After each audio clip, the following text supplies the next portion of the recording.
नमस्कार बच्चों, B R school के इस यूट्यूब चैनल पर आप सभी का स्वागत।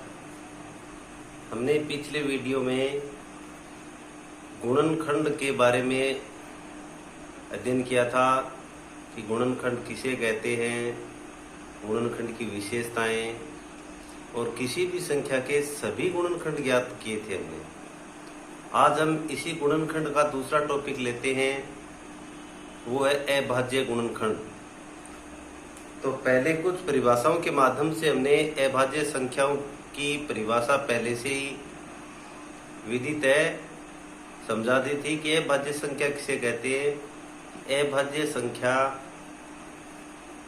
वे संख्याएं होती हैं जिसमें केवल एक और अपनी संख्या को छोड़ करके किसी संख्या का भाग नहीं जाता है, वो थे अभाज्य संख्याएं।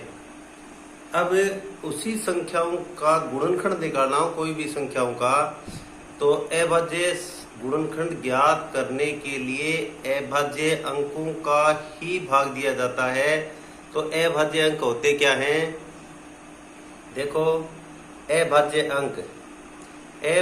अंक वे अंक हैं जिनमें केवल एक या स्वयं उस अंक का भाग दिया जा सकता है। अभाज्य अंक वो होते हैं जिसमें केवल एक और अपना खुद का ही भाग जाता है।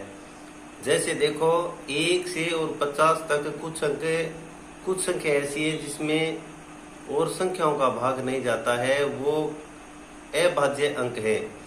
जैसे देखो, 1, 3, 5, 7, 11, 13, 17, 19, 23, 29, 31, 37, 41, 43 और 47। ये देखो 1 से 50 तक की संख्याओं के अभाज्य अंक हैं। यानी 1 से 50 तक की आने वाली संख्या में ये अंक वे अंक हैं, इनमें देखो अपने को और एक को छोड़ करके कोई संख्या का भाग नहीं जाता है, इसलिए इसे अभाज्य अंक या रूढ़ अंक कहा जाता है। तो कल हमने कोई भी संख्या थे उनके सभी गुणनखंडों का अध्ययन किया था। आज हम इसको सभी गुणनखंड और अभाज्य गुणनखंड दोनों के माध्यम से हम समझने की कोशिश करेंगे। सबसे पहले देखो कि 16 है कि 16 के केवल अभाज्य गुणनखंड ही निकालने हैं। तो देखो, 16 में सबसे पहले 2 का भाग देते हैं तो क्या आएगा? 8।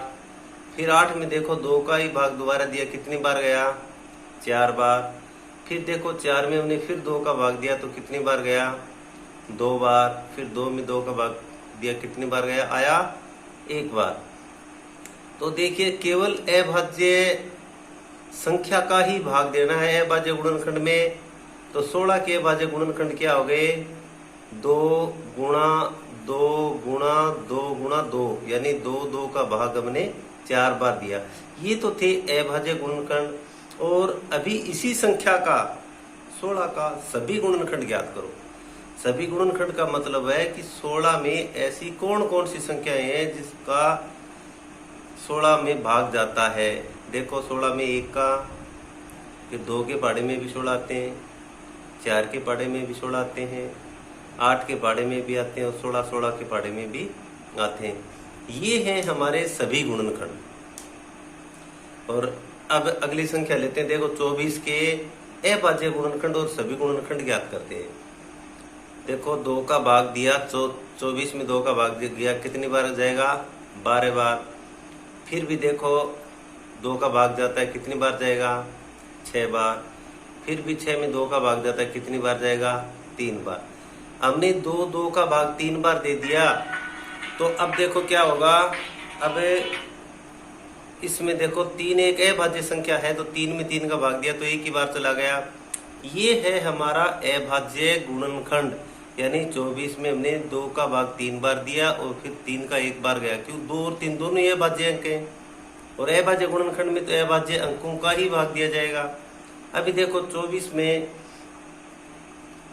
24 के सभी गुणनखंड ज्ञात करो, यानी 24 किस किस के पाड़े में आते हैं, किस किस संख्याओं का भाग जाता है। जैसे 1 का भी जाता है, 2 का, 3 के पाड़े में भी 24 आता है, 4 के पाड़े में 24 आता है, 6 के पाड़े में भी 24 आता है, 8 के पाड़े में भी 24 आता है, 12 के पाड़े में भी 24 आता है, 24 के पाड़े में भी आता है। ये हो गए हमारे अभाज्य, ये सभी गुणनखंड। अगली संख्या देखिए हमारे पास है 36। 36 में देखो, पहले हमने 2 का भाग दिया, कितनी बार गया, 18 बार। 18 में फिर 2 का भाग दिया, कितनी बार आया, 9 बार। फिर 9 में 3 का भाग दिया 3 बार, 3 में 3 का भाग दिया 1 बार। ये थे हमारे अभाज्य गुणनखंड 36 के। अब 36 के सभी गुणनखंड देखो, 36 में देखो 1 का भाग जाता है, 2 का जाता है, 3 का भी भाग जाता है, 4 के पाड़े में 36 आते हैं, 6 के पाड़े में भी, 9 के पाड़े में, 12 में, 18 में और 36 में, इन पाड़ों में 36 आते हैं। तो ये है सभी गुणनखंड, और जो अभाज्य अंकों का भाग देते हैं वो होते हैं अभाज्य गुणनखंड। आज हम इस वीडियो के माध्यम से गुणनखंड का दूसरा टॉपिक हमने ज्ञात किया है। पहले में तो सभी गुणनखंड ज्ञात किए थे, दूसरे में हमने अभाज्य गुणनखंड भी ज्ञात किए, और अभाज्य गुणनखंड के साथ साथ हमने सभी गुणनखंड के भी ज्ञात किए। इसी के साथ धन्यवाद।